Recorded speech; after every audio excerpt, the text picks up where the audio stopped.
Vingança, poder, intelecto e magia. Essas são as ferramentas que você precisará para enfrentar o Senhor do Mal, Diablo. Embarque se tiver coragem em uma jornada sombria e sinistra que irá puxar você para as próprias profundezas do inferno e além. Foi com essas palavras que a produtora de jogos Blizzard anunciou Diablo em junho de 1996. Eles prometeram, o inferno vai escapar, e escapou.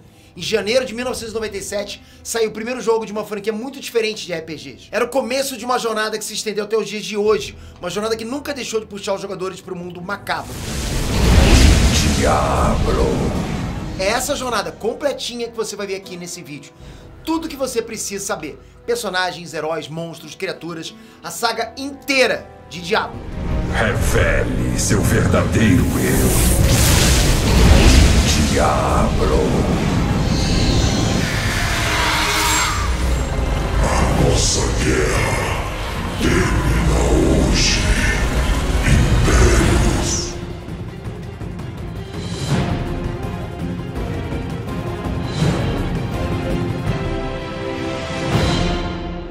NF Strands, Peter aqui! Galera, quando a Blizzard estava preparando o primeiro Diablo, a expectativa dos desenvolvedores era que o jogo venderia algo em torno de 100 mil cópias. Era um RPG de ação com uma atmosfera bastante pesada, mas puxado pro terror. Era um jogo muito diferente do tipo de RPG que fazia sucesso na época, sabe? Com mundos coloridos, elfos, fadas, personagens heróicos, esse tipo de coisa. Mas a Blizzard apostou nessa diferença. Quando o Diablo começou a ser notado na imprensa, a Blizzard já sentiu que vinha sucesso. Os críticos estavam pirando. A Blizzard aumentou essa expectativa de vendas para 500 mil cópias e encomendou esse número de CDs.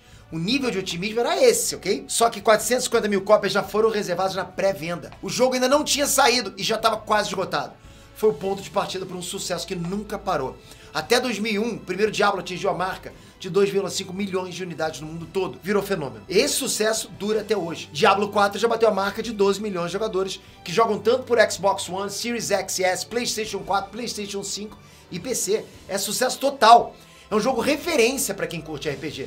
E o mais legal é que o jogo continua crescendo. Tá cheio de melhorias chegando, tem novas dificuldades, que agora você pode inclusive ir até o nível 60. Tem novos chefes, que eu já até deixo de spoiler aqui, que são o Andariel, o Varshan e o Duriel. E isso fora o teste classe Nat Spirit para jogadores novos e pra quem ainda não tem a expansão Vessel of Hatred, que eu também vou trazer aqui nesse vídeo, ok? Na boa, vale a pena demais vocês acompanharem esse vídeo até o final. Tem muita coisa pra contar aqui, tá só começando. E eu já deixo uma pergunta. Qual o segredo pra esse sucesso? Foram vários fatores. E eu vou contar um pedaço desse segredo pra vocês. É a história, é o enredo, é o universo impressionante que a Blizzard criou pra Diablo. Louvada Mãe. É pra esse mundo que eu vou te puxar agora. Respira e vamos começar. Sem mim, você não teria vencido. Agora é o momento certo pra você jogar Diablo 4. Por isso que eu tô trazendo esse vídeo, ok? Que é pra vocês entenderem a história do jogo como um todo e chegarem preparados, né? Só pra ligar seu videogame, seu PC e fazer sua imersão no jogo. E o legal, galera, é que muita coisa nova chegou, como a nova classe Nat Espírito. Tem novos modos X1 com a inclusão da Cidadela Sombria e a Cidade Subterrânea de Courage. Tem mais drops, mais chances de criar o poder que você quer. Tem atualização de Maré Infernal, Fosso, Hordas Infernais novas. Cara, tem muita coisa vindo aí. A galera da Blizzard tá sempre atualizando o jogo. Agora com a expansão Vessel of Hatred, porra, aí que a parada chegou em outro nível. Vocês vão curtir demais. O link tá aqui nos comentários e na descrição. Eu duvido que você não vai querer jogar depois desse vídeo. Corre lá, aproveita e já deixa nos comentários se você começou a jogar por causa desse vídeo aqui. Vai ser importante pra caramba pra gente saber, ok? Vamos pra história? Vamos lá. O conflito eterno. A história de Diablo começa lá atrás, no início dos tempos. No princípio era o verbo. Não, pera. No princípio era Anu. Essa era a única entidade no universo de Diablo. O primeiro ser. Ele era tudo e tudo era Anu. Até o tempo que passou e Anu decidiu erradicar toda a maldade que ele tinha dentro dele. Anu colocou tudo pra fora de si mesmo e se tornou um ser de pura luz, pura bondade. Bom, de boas intenções o inferno tá cheio, literalmente. Tudo que tinha de ruim em Anu tinha que ir pra algum lugar. Essa maldade toda foi unificada em um outro ser, Tatamet, o dragão de 7 cabeças. Deu ruim. Anu e Tatamet saíram no tapa durante eras incontáveis. Bem contra o mal, luz versus trevas, num duelo de iguais. Nenhum dos dois podia ganhar, e nenhum dos dois ganhou. Anu e Tatamet acabaram se destruindo numa grande explosão. Foi dessa explosão que surgiu quase tudo que a gente conhece hoje do universo de Diablo. Só que não foi exatamente aquela explosão que transforma tudo em poeira. Sobraram pedacinhos. A chamada Pedra do Mundo, O coração da criação era, na verdade, o olho de Anu. A coluna espinhal de Anu virou o arco de cristal, a estrutura que sustenta os altos céus, o lar dos anjos. As partes que sobraram de Tatamet formaram o inferno. Das 7 cabeças do dragão surgiram então os grandes males primeiros. Abençoada seja a luz. O chamado Inferno Ardente passou a ser o lar de todos os demônios. Daí pra frente foi guerra. Uma guerra eterna entre os anjos e demônios pelo controle da Pedra do Mundo. Quem dominasse o poder do olho de Anu teria poder para criar mundos, para gerar vida, para moldar o próprio tecido da realidade. A fortaleza Pandemônio foi erguida em volta dessa Pedra do Mundo, ali na fronteira entre céu e inferno. O objetivo da fortaleza Pandemônio era tentar evitar que os demônios tomassem conta. Não adiantou. O controle de Pandemônio, ora ficava nas mãos dos anjos, ora ficava nas mãos dos demônios. A única constante era a guerra. A guerra parecia que jamais teria um fim. Por isso recebeu o nome de conflito eterno. O problema tinha tudo para não ter um fim. O fato é que nem anjos nem demônios estavam conseguindo aproveitar suas vitórias. Quando os anjos tinham controle da Pedra do Mundo, eles criaram um mundo de perfeita ordem e luz, mas que não tinham vida, não evoluíam de forma alguma. Quando os demônios tinham controle da Pedra do Mundo, eles criaram um mundo de puro caos e destruição, que também não tinha um caminho para evoluir. Era necessária uma aliança entre as forças. As hierarquias.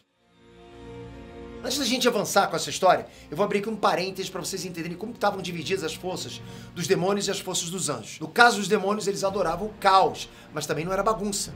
Era aquele esquema de manda quem pode, obedece quem tem juízo.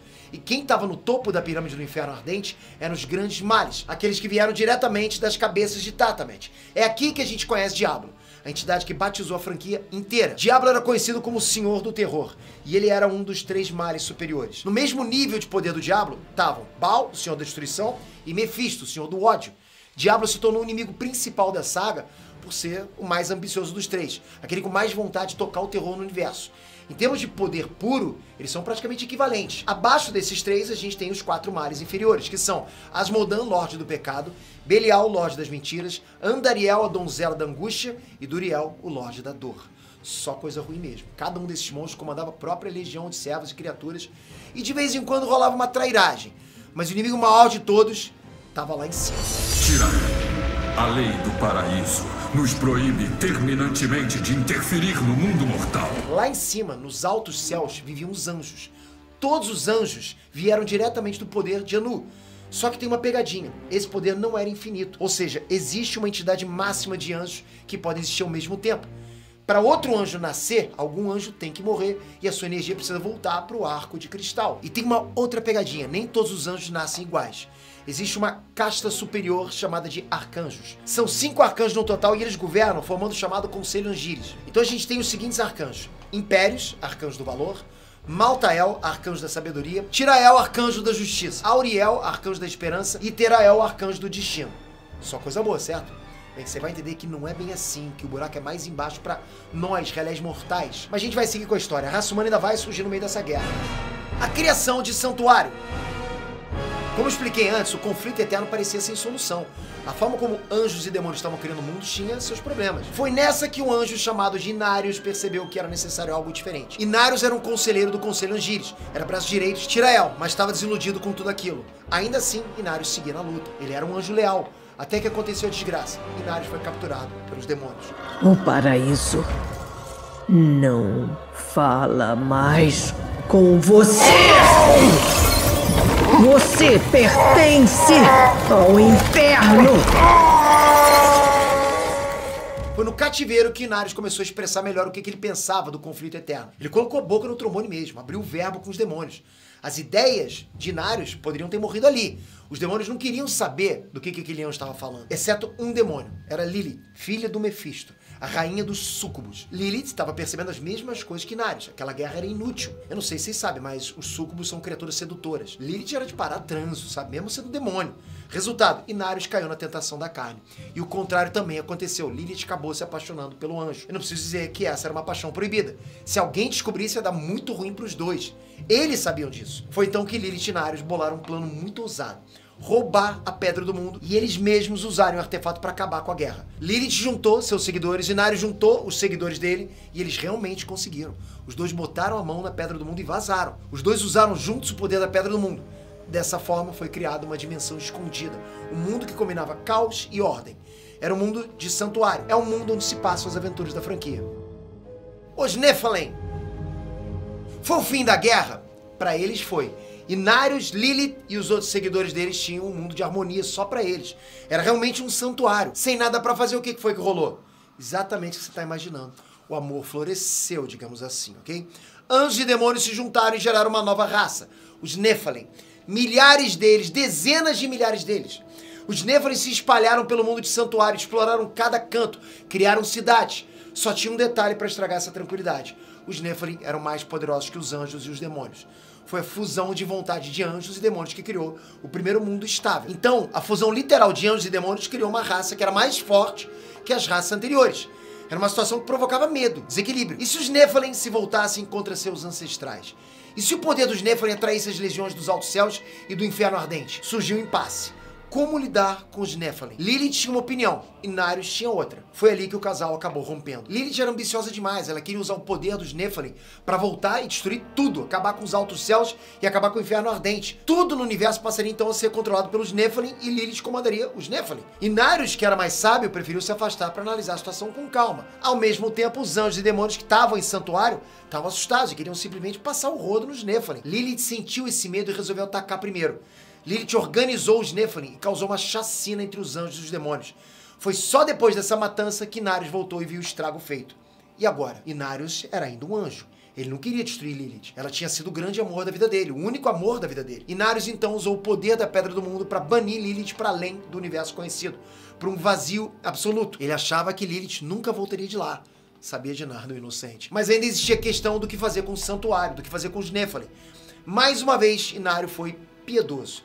Ele poupou os Nephilim. Inarius usou o poder da Pedra do Mundo para reduzir a força dos Nephilim a quase nada. Os Nephilim continuaram existindo por um tempo, a cada geração perdendo cada vez mais poder. Eles foram se enfraquecendo, enfraquecendo, até que os Nephilim se tornaram outra raça, os humanos. Os humanos! A paz finalmente veio então? Veio nada. Não existiam mais anjos nem demônios em santuário. Os Nephilim evoluíram para humanos. E foram justamente os humanos que recomeçaram a desgraça. Os humanos não tinham mais qualquer memória ou registro de tempos passados. Mas alguns humanos ainda detinham um poder, a capacidade de realizar magia. Um clã de magos do Kyrgyzstan conseguiu o impossível, invocar um demônio. Eles conseguiram burlar as barreiras de santuário e trazer a entidade do inferno ardente. Olha a treta armando. O fato é que tanto anjos quanto demônios tinham percebido que a Pedra do Mundo tinha sumido. Eles perceberam que Inarius e Lilith tinham sumido também e tinham levado vários seguidores. Geral estava tentando descobrir o paradeiro dos desaparecidos, com sangue nos olhos. E aí, do nada, um demônio descobre esse santuário. O bicho foi literalmente puxado para santuário, percebe? Foi invocado. Os grandes mares superiores ficaram sabendo da existência de santuário e ficaram impressionados. Havia muito poder naquele mundo. Havia muito poder adormecido nos humanos. Era poder suficiente para acabar com o conflito eterno de uma vez por todas, se os demônios se aproveitassem disso. Foi nessa que os grandes mares superiores foram ardilosos. Eles não chegaram chegando em santuário, matando geral, não. Uma invasão em larga escala teria chamado a atenção dos anjos. Então, qual foi o plano deles?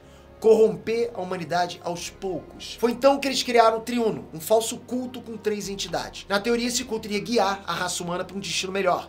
Na prática, era tudo um plano diabólico para converter almas e mentes. Então, o Triuno era formado pela Ordem de Djalon, pela Ordem de Bala e Ordem de Mephis. São nomes curiosos, não é verdade?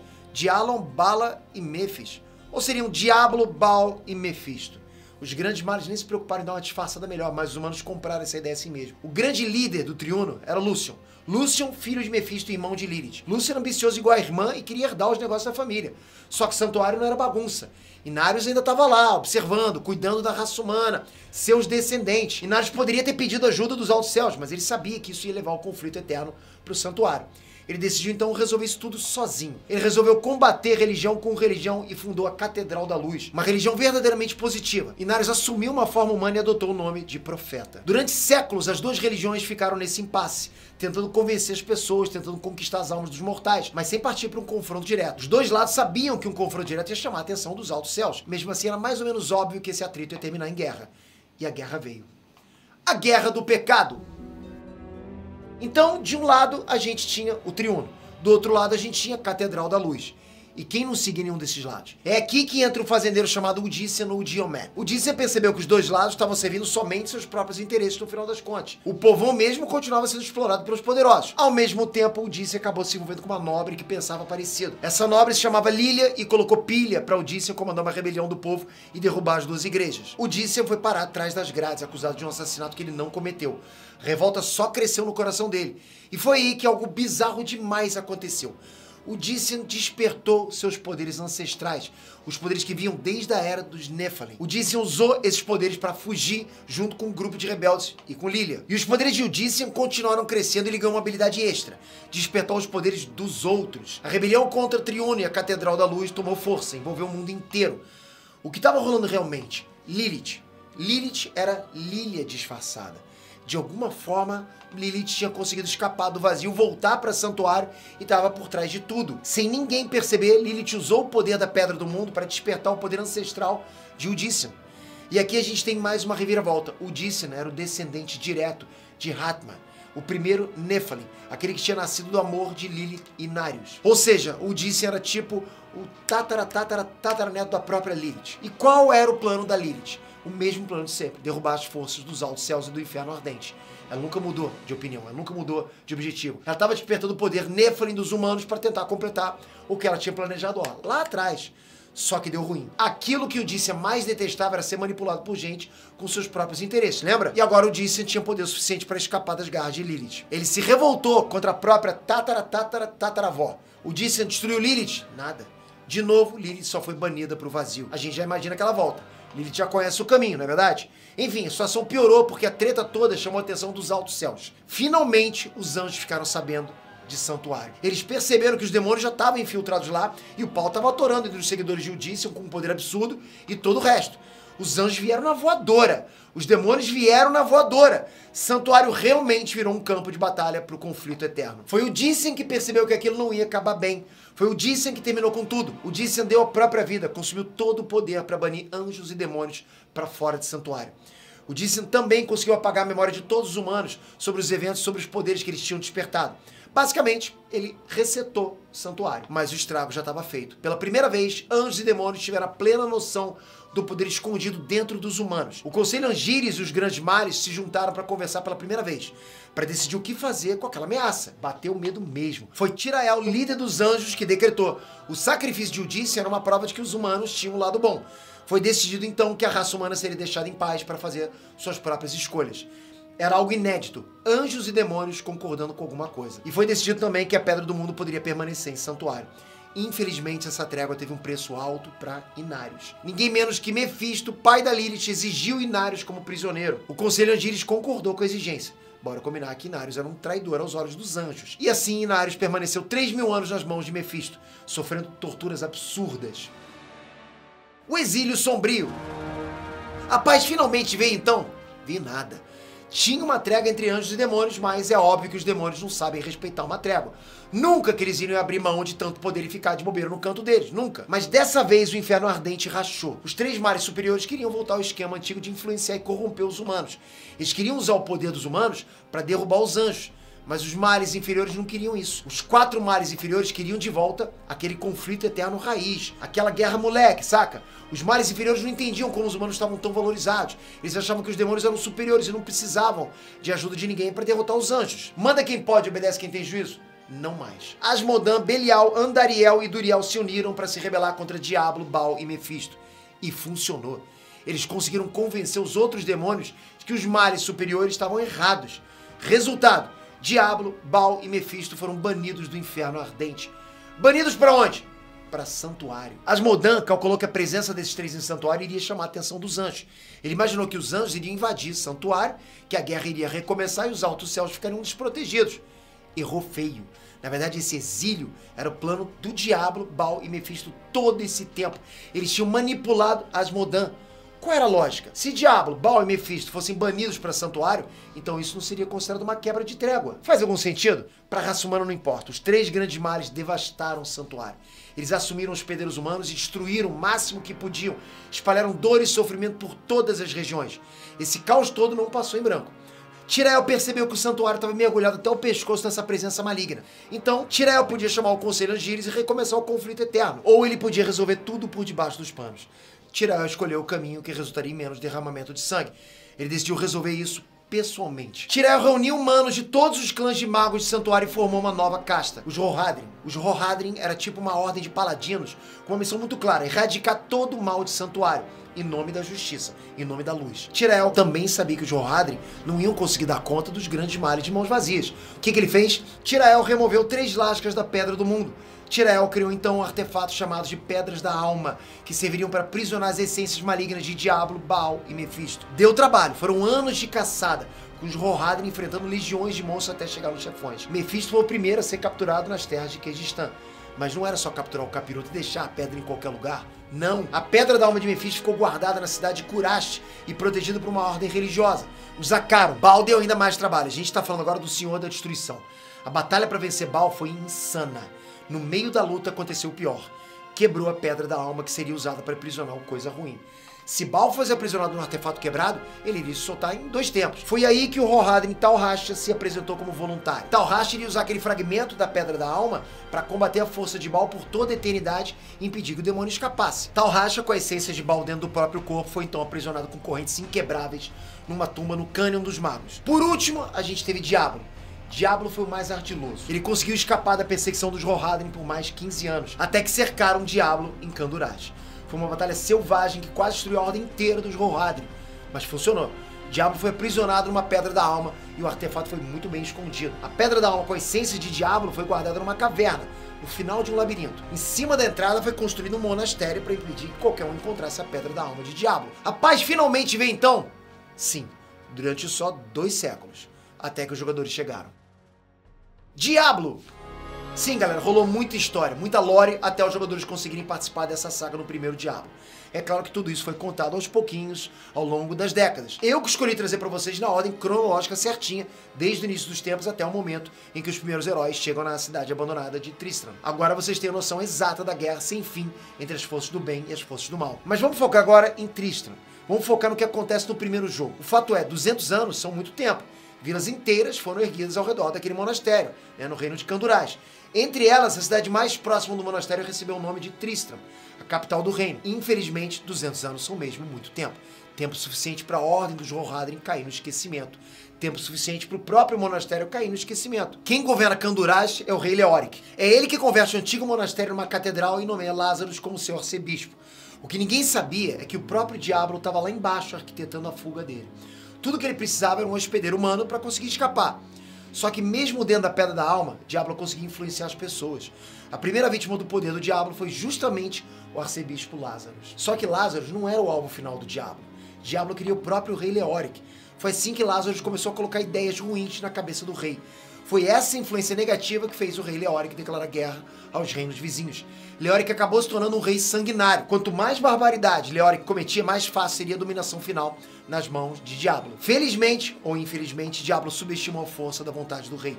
Leoric resistiu à dominação e Diablo não conseguiu se apossar do corpo dele. Mesmo assim, o rei Leoric terminou louco, violento. Diablo não perdeu a viagem e resolveu dominar então o corpo do filho do rei, o príncipe Albrecht. Qual era o raciocínio? Leoric já estava em idade avançada, não ia governar para sempre. Albrecht assumiria o trono um dia, literalmente com um diabo no corpo. Então o príncipe Albrecht foi atraído para as catacumbas embaixo da catedral para se tornar o hospedeiro do diabo. E como é que funciona essa possessão? Muito simples. Albrecht enterrou a Pedra da Alma na própria testa e foi possuído pela essência de Diablo, o Senhor do Terror. Daí pra frente, mais e mais pessoas continuaram sendo atraídas para as profundezas, para alimentar o poder do Diablo e o exército dele de monstros. O clima ficou pesado na cidade de Tristram. O rei Leoric não estava insano? Ele ficou mais louco ainda e acusou os habitantes de Tristram de terem assassinado o filho dele. Leoric ordenou a execução de vários inocentes na cidade, até que os próprios cavaleiros do rei Leoric se rebelaram e acabaram com o rei. As últimas palavras do rei Leoric foram uma maldição.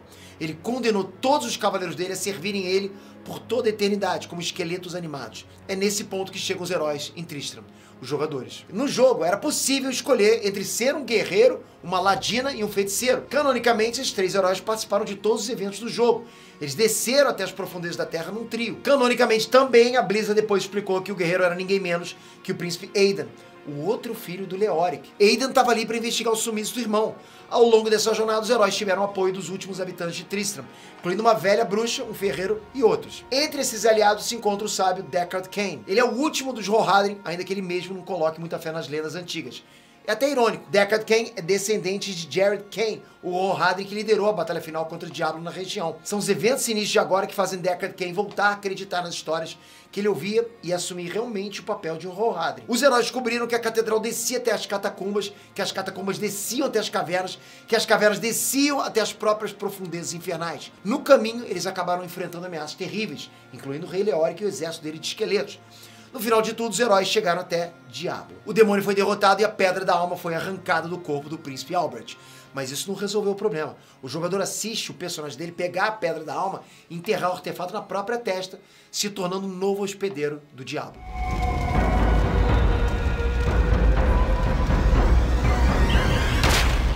Canonicamente, quem faz esse gesto é justamente o príncipe Aidan, prolongando a maldição na família dele. O jogo termina de uma forma macabra, com as seguintes frases, abre aspas, a Pedra da Alma queima com o fogo do inferno enquanto um brilho vermelho assustador embaça sua visão. Sangue fresco flui em seus olhos e você começa a ouvir os sussurros atormentados dos amaldiçoados. Você fez o que sabia que deveria ser feito. A essência de Diablo está contida, por enquanto. E continua. Você reza para ter se tornado forte o suficiente para conter o demônio e mantê-lo afastado. Embora tenha sido fortalecido por sua busca, você ainda pode senti-lo, abrindo o caminho dos recessos escuros de sua alma. E é nesse ponto também que a Blizzard planta a fagulha de esperança, a semente da continuação. Abre aspas. Lutando para manter o controle, seus pensamentos se voltam para as antigas e místicas terras do Extremo Oriente. Talvez lá, além dos desertos isolados de Aranok, você encontre uma resposta. Ou talvez, salvação. Diablo 2. Bem, foram 3 anos de espera até o lançamento da sequência, no ano de 2000.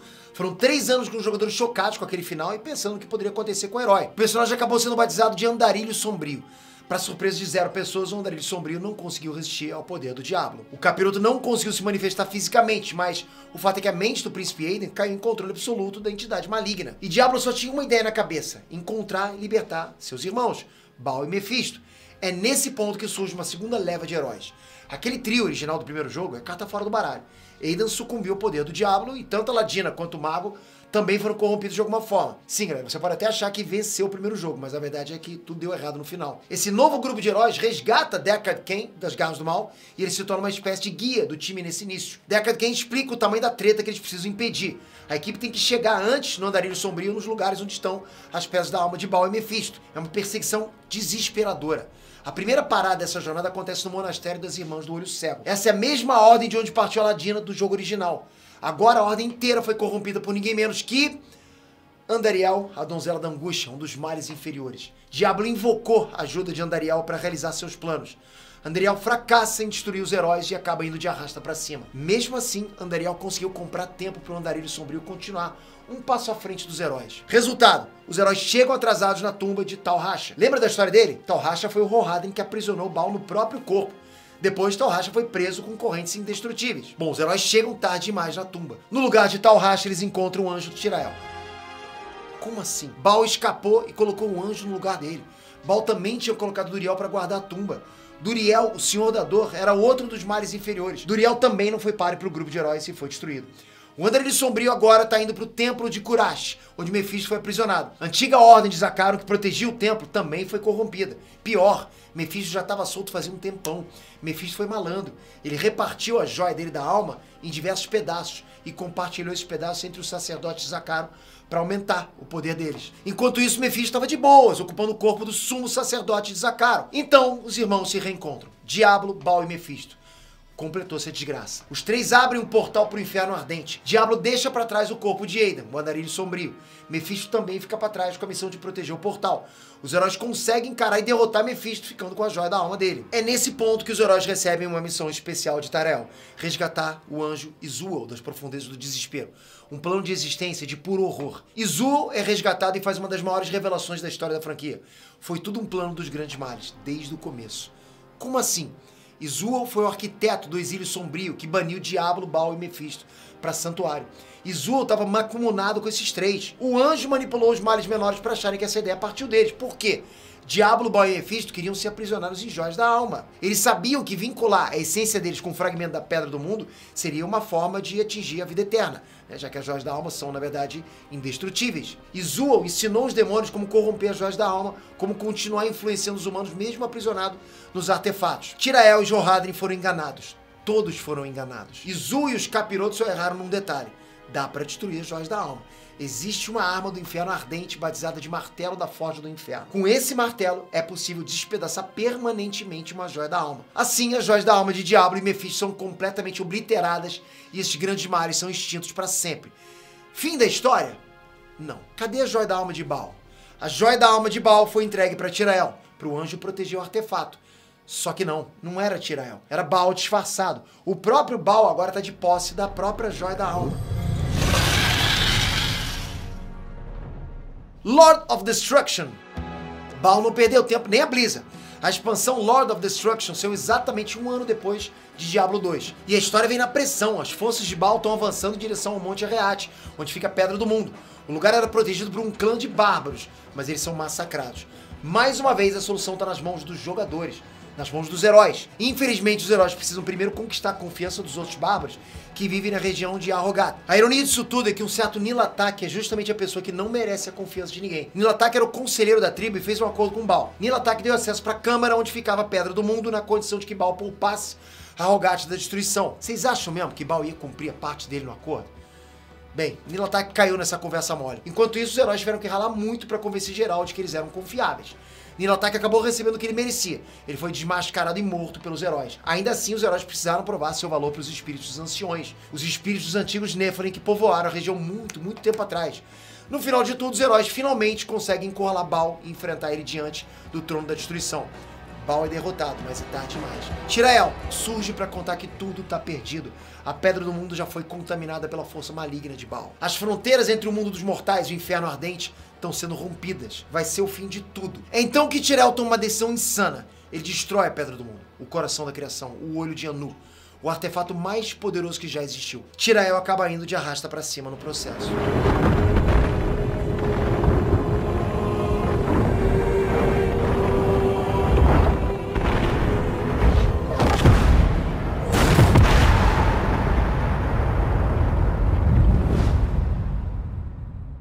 Diablo Immortal. Oficialmente, durante mais de 10 anos, esse foi o final da franquia. A Blizzard só lançaria Diablo 3 em 2012.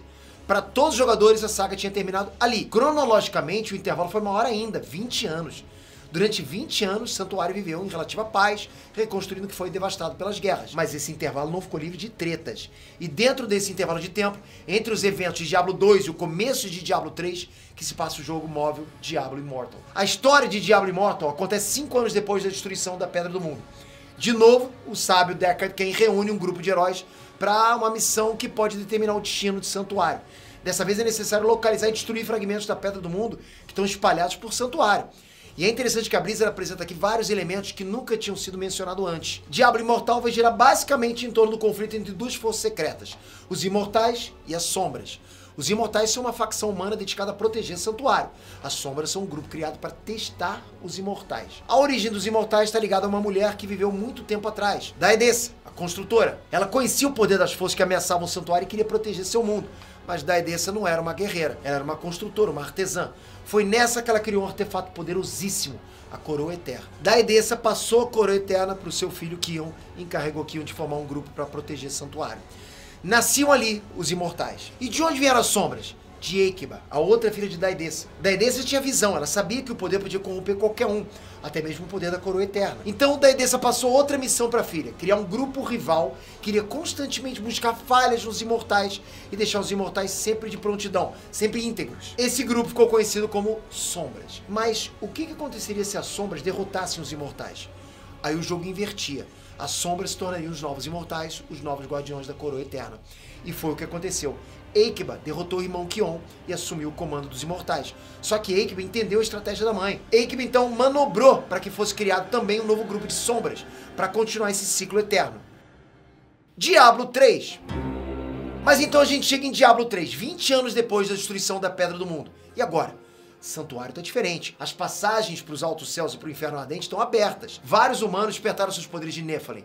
Mas uma coisa vai mudar. Bom, se você prestou atenção na hierarquia dos demônios que eu contei lá no começo desse vídeo, você pode ter sentido uma lacuna. Acompanhe comigo. Diablo foi destruído. Baal foi destruído. Mefisto foi destruído. Então vamos lembrar dos males menores. Andariel e Duriel também foram destruídos. Então, dos 7 grandes males, 5 não existiam mais. Sobraram 2. E agora? Calma que você vai entender. A história de Diablo 3 abre com uma estrela cadente caindo justamente em cima da Catedral de Tristram. Aquela, do primeiro jogo. Um herói chega para investigar esse acontecimento. Esse herói tem o poder de Nephilim. Ele atende por esse nome. É esse Nephilim que o jogador controla. Bom, tudo indica que o sábio Deckard Cain estava no lugar na hora do impacto. Agora Deckard Cain está desaparecido. Quem está ali é Lia, discípula protegida de Deckard. Ela é uma estudiosa dos antigos textos dos Rohirrim. Lia pede ajuda de Nephilim e Deckard Cain é localizado.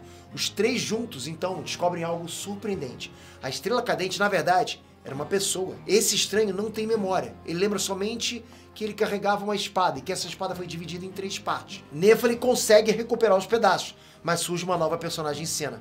Magda. Magda é uma bruxa, líder do culto de Belial. Ela sequestra Deckard Cain e exige que o sábio remonte a espada para ela. É Lia que manifesta um poder absurdo e coloca a bruxa para correr. E infelizmente Deckard Cain está nas últimas. O velho sábio viveu tempo demais e não resiste aos ferimentos. Antes de morrer, Deckard Cain realmente restaura a espada, mas ele diz que a arma tem que ser entregue para o estranho que caiu dos céus. Caiu dos céus, sacou? Pois é. Nephilim entrega a espada para o estranho e esse estranho se lembra de quem ele é. Ele é um anjo. Só que ele não é um anjo qualquer.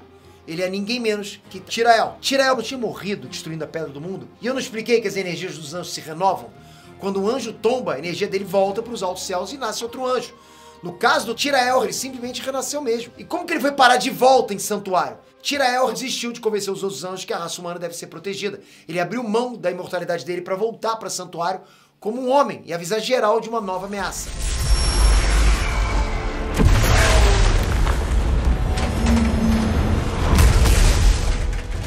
Essa nova ameaça vem na forma da Pedra Negra das Almas.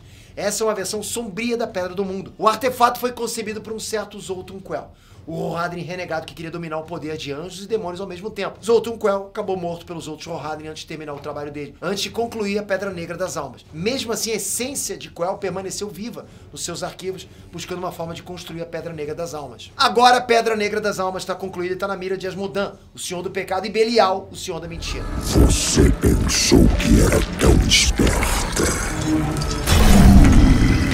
que tinha enganado todos nós. Um a um, nossos irmãos caíram na armadilha. Mas eu não. Justamente os 2 males menores que ainda estavam vivos. Com a Pedra Negra das Almas foi possível recuperar e aprisionar as almas de todos os outros. Diablo, Baal, Mefisto, Duriel e Andariel. É muito poder para um artefato só. Com esse poder, Asmodan e Belial vão poder comandar o Inferno Ardente e declarar guerra aos altos céus. Eles só precisam encontrar a Pedra Negra das Almas e correr para o abraço. Então a missão do jogador é viajar para o santuário e tentar impedir esse plano. Como aliados, é possível encontrar a própria Lia e Eidria, a mãe biológica de Lia. Para quem jogou o primeiro Diablo, Eidria é o nome da bruxa que vivia perto de Tristram. A bruxa Magda acaba morta em batalha, mas fica aquele impasse. Como encontrar a Pedra Negra das Almas? É nessa que Nephilim tem uma ideia muito errada. Ressuscitar Zoltun Kuel, o criador da Pedra Negra das Almas. No começo funciona. O herói realmente consegue pegar a Pedra Negra das Almas com a ajuda do Kuel. Mas a trairagem vem. Kuel tenta ficar com o artefato para ele e acaba morrendo de novo. Problema resolvido? Ainda não. Belial e Asmodan já invadiram o santuário, estão atrás da Pedra Negra das Almas. É então que Nephilim e seus aliados viajam para Caldeon e derrotam Belial. A alma do capiroto é prisionada dentro da Pedra Negra das Almas. Depois disso, é vez de Asmodan. Coisa ruim estava lá, no Monte Arreate, né? Antigo refúgio da Pedra do Mundo. Asmodan também é derrotado e também aprisionado dentro do artefato. Problema resolvido? Ainda não. Todos os 7 mares primordiais estão capturados na Pedra Negra das Almas. É um perigo danado, claro, né? Tirael decide esconder o artefato onde ninguém jamais vai encontrar. Olha, eu não quero dizer nada, mas essa ideia nunca funcionou até hoje, né? Mas nem dá tempo. Existe um traidor no grupo, a bruxa Eidria, aquela que estava ali desde o primeiro jogo. Sempre foi uma serva do diabo. Foi ela que ajudou o Andarilho Sombrio a cair na tentação. Literalmente. Eidria e o Andarilho Sombrio tiveram uma criança, enquanto o Andarilho Sombrio estava com o diabo no corpo. E essa criança é Lia. Foi tudo um plano. Planos dentro de planos, dentro de planos. Diablo escapa da Pedra Negra das Almas e ocupa o corpo da Lia. E piora, Diablo absorveu o poder de todos os outros grandes males que estavam dentro do artefato. Diablo agora é o primeiro e único mal primordial. Diablo abre um portal e vai com tudo para invadir os altos céus. A meta definitiva de Diablo agora é destruir o arco de cristal. É derrubar a morada dos anjos, é aniquilar tudo que sobrou de Anu e reverter a criação de tudo que existe. Ele não quer governar, ele não quer manipular, ele não quer controlar. Diablo quer o fim de tudo, o apocalipse. Tairael e Nephilim vão para os altos céus armar uma resistência entre os anjos. A luta é dura, mesmo assim a gente tem que lembrar, o herói agora tem o poder dos Nephilim originais. Ou seja, Diablo acaba derrotado. A essência de Diablo volta para dentro da Pedra Negra das Almas e o artefato cai de novo em Santuário. Por enquanto acabou. Tairael decide voltar a fazer parte do Conselho Angiris, mas decide permanecer como humano. A ideia é criar uma aliança entre anjos e humanos para proteger o Santuário para sempre. Tairael assume a posição de aspecto mortal da sabedoria. Tairael esconde a Pedra Negra das Almas, mas a paz não dura para sempre. Reaper of Souls. 2 anos depois, a Blizzard lança a expansão Reaper of Souls para Diablo 3. Dessa vez o inimigo é Maltael, o antigo arcanjo da sabedoria. Maltael estava ausente durante toda a crise anterior e agora a gente entende o motivo. Maltael volta virado na maldade e assume o nome de Anjo da Morte. Maltael acredita que os humanos são uma abominação, um híbrido entre anjos e demônios, uma raça que não deveria existir. E ele invade Santuário com a missão de passar foice em todo mundo. Maltael desce no reino de Westmarch e extermina 90% da população com a ajuda de um exército de ceifadores. Maltael também consegue pegar a Pedra Negra das Almas. Eu avisei que esse lance de esconder o artefato onde ninguém pode encontrar é furada. Nunca funciona. Tairael acaba chamando Nephilim para resolver mais essa treta. Nephilim se junta com a resistência em Westmarch, mas a batalha é pesada. Curiosamente, adivinha quem que aparece por ali também? A bruxa Adria. Adria estava procurando a Pedra Negra das Almas para ressuscitar o mestre dela, Diablo. Adria acaba morrendo nas mãos de Nephilim, mas entrega o jogo. Maltael não tá mais lá. Maltael fugiu com a Pedra Negra das Almas e foi para Pandemônio, a antiga fortaleza entre céu e inferno, o antigo lar da Pedra do Mundo. Adria ainda profetiza. Ela teve uma visão. Nessa visão, ela viu Nephilim provocando o retorno de Diablo. Será? A prioridade agora é Maltael. O Anjo da Morte quer radicalizar, ele vai usar a Pedra Negra das Almas para destruir o arco de cristal e desfazer a criação. Ou seja, no fundo, Maltael vai tentar fazer o mesmo que o Diablo queria fazer. O mundo dá voltas, né? Felizmente, Nephilim enfrenta Maltael em Pandemônio e o Anjo da Morte é derrotado. No meio da luta acontece o pior. A Pedra Negra das Almas é quebrada. A essência de todos os grandes males são libertadas de novo. Diablo, Baal, Mefisto, Andariel, Duriel, Belial e Asmodan. Todos estão livres. A profecia de Adria estava correta. Para complicar ainda mais, Tairael faz uma nova profecia. Algum dia, os Nephilim vão precisar lidar com a própria escuridão interior. Como assim? Os jogadores tiveram que esperar 9 anos por Diablo 4. Diablo 4! Aqui que a parada fica quente, ok? Mais ainda, eu digo isso porque Diablo 4 é um jogo que eu curto demais, inclusive. Eu adoro ver gameplay, jogar, porque, tipo, quem não conhece, não sabe que esse Diablo, além de crossplay e progressão cruzada, né, que deixa você jogar com amigos em diferentes plataformas, também tem co-op local pra tu jogar lá com seus amigos de escola, com seu irmão, com seu pai, enfim. É bem bacana mesmo, galera. O lance é que 50 anos se passaram. O povo de Santuário mais uma vez começou o longo processo de reconstrução, cicatrizar as feridas de uma civilização que sempre foi castigada por uma guerra que não é deles. Sobre Santuário pairava uma sombra de medo. Os grandes males estavam soltos de novo. Era só uma questão de tempo para eles tentarem outra vez tomar ou controlar Santuário. É nesse ponto que a gente encontra 2 Rohadrins guardando ruínas antigas. Um deles é Lorath Nah, veterano da guerra contra Maltael, o Anjo da Morte. O outro Rohadrin é Elias, discípulo de Lorath Nah. É Elias que se aprofunda nos estudos do passado de Santuário, em busca de uma solução, em busca de alguma forma de impedir a volta dos grandes males. Elias acaba esbarrando na origem de Hatman, o primeiro Nephilim, o primeiro necromante de Santuário. Hatman era o filho da união profana da demônia Lilith com o anjo Inarius. Elias está disposto a tudo para proteger Santuário. Ele entende que Lilith sempre se opôs aos poderes do inferno ardente e aos poderes dos altos céus. Elias entende então que Lilith pode ser a aliada que Santuário precisa. Olha a ideia errada. É claro que Lorath Nah é contra isso. É então que Elias larga a ordem dos Rohadrin. Elias vira um renegado e vai atrás da tumba perdida de Hatman. Elias acaba então executando um ritual macabro. Ele traz Lilith de volta do vazio. O problema desse retorno é que Lilith sempre foi uma figura essencial para o Santuário. Ela é literalmente um dos criadores do lugar inteiro. Todos os humanos são descendentes dos Nephilim e todos os Nephilim, de certa forma, estavam conectados com Lilith. Ou seja, a influência dela sobre o Santuário é imensa. O retorno de Lilith inicia então uma era de puro ódio. O mundo escurece, monstros ressurgem. É natural para ela. Ela não está nem se esforçando nesse sentido.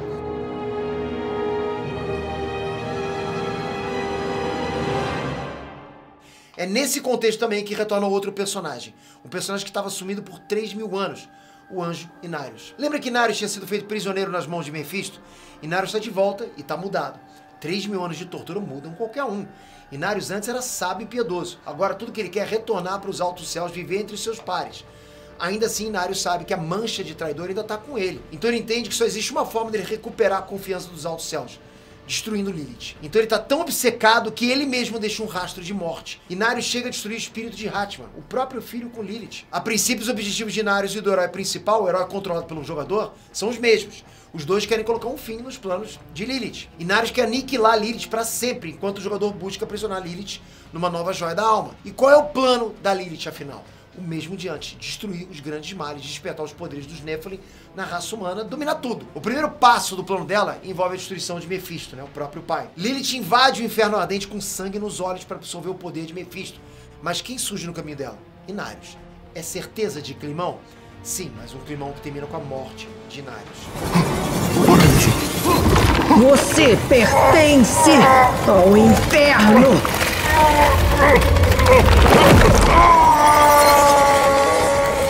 Mephisto também aparece e alerta o herói de que Lilith precisa ser detida. Aceite minha bênção. Destrua-a. No final das contas, é Mephisto que termina aprisionado dentro da nova Joia das Almas.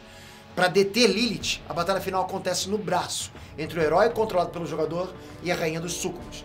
Lilith é derrotada, reduzida a poeira.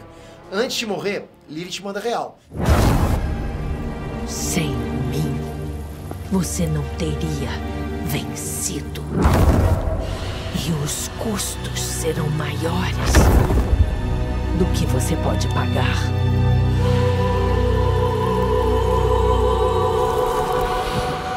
Vessel of Hatred. Mais de um ano depois, a Blizzard lançou a expansão Vessel of Hatred para Diablo 4. E aqui, nossa, cara, até arrepia pra falar. A história continua. Onde tá a Pedra da Alma com a essência do Mephisto? O artefato foi levado por Neyrelle. Neyrelle é uma jovem aventureira que acompanhou o herói na caçada a Lilith. Foi ela que decidiu aprisionar Mephisto na Joia da Alma no lugar de Lilith. É ela que toma pra ela mesma uma missão gigante: proteger o santuário dos grandes males.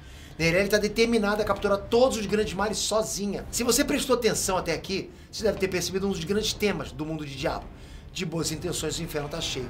Neyrelle assinou a própria maldição dela. Mephisto começa a explorar as fraquezas da moça, mesmo dentro da Joia das Almas. Mephisto já fez isso antes, ele vai fazer de novo. Neyrelle vai pouco a pouco adoecendo de corpo e de mente. Sem perceber, Neyrelle tá levando a Joia da Alma de Mephisto direto pro Zakaron, o culto que Mephisto corrompeu muito tempo atrás, na era de Diablo 2. Vai dar ruim. Então vamos lá. De um lado a gente tem Mephisto, uma das forças mais malignas do universo. Do outro lado a gente tem uma jovem com uma força de vontade absurda. Como que vai terminar esse embate? Você vai descobrir jogando a versão Vessel of Hatred. Você achou que eu ia entregar o final? O fato é, galera, Diablo 4 é um jogo que está em expansão contínua, com novas aventuras sendo lançadas de tempos em tempos. É óbvio que essa história ainda não acabou. A Blizzard está sempre trazendo novas atualizações para a franquia. Talvez a história não termine jamais. O santuário, infelizmente, é um lugar condenado. O destino do santuário parece que nunca vai conhecer a verdadeira paz. Felizmente, heróis existem, Heróis que conseguem evitar que o pior aconteça. E esse grande herói, ou esse grande grupo de heróis, é você. É aqui que você entra para mudar essa história. Foi assim no passado, é assim agora e vai ser assim no futuro. O mundo de Diablo depende de você. E lembrando, se você ainda não jogou Diablo, essa é a hora certa para você entrar de cabeça no game. Na boa, Diablo tá recebendo muitas atualizações. É o tempo todo, tudo focado em melhorar a tua experiência, em deixar o jogo sempre em alta para você se divertir jogando. É atualização para melhorar a jogatina, a movimentação. Então corre, o link tá aqui na descrição desse vídeo e nos comentários. Corre lá agora, vocês vão curtir demais. Se vocês curtiram esse vídeo, deixa um joinha, comenta se você tá hypado para jogar esse jogo. Se você já jogou, o que você sentiu nos jogos anteriores, qual a sua nota para essa franquia como um todo. Tô olhando os comentários, muito obrigado por esse vídeo. Valeu a pena esse esforço todo por você que tá aí agora. Completa, se inscrevendo no canal, ativando o sininho, sempre trazendo para você momentos épicos da cultura pop como um todo. Momentos dos games, dos quadrinhos, dos cinemas, sempre por você que tá aí. Obrigado de coração, até a próxima. Fui!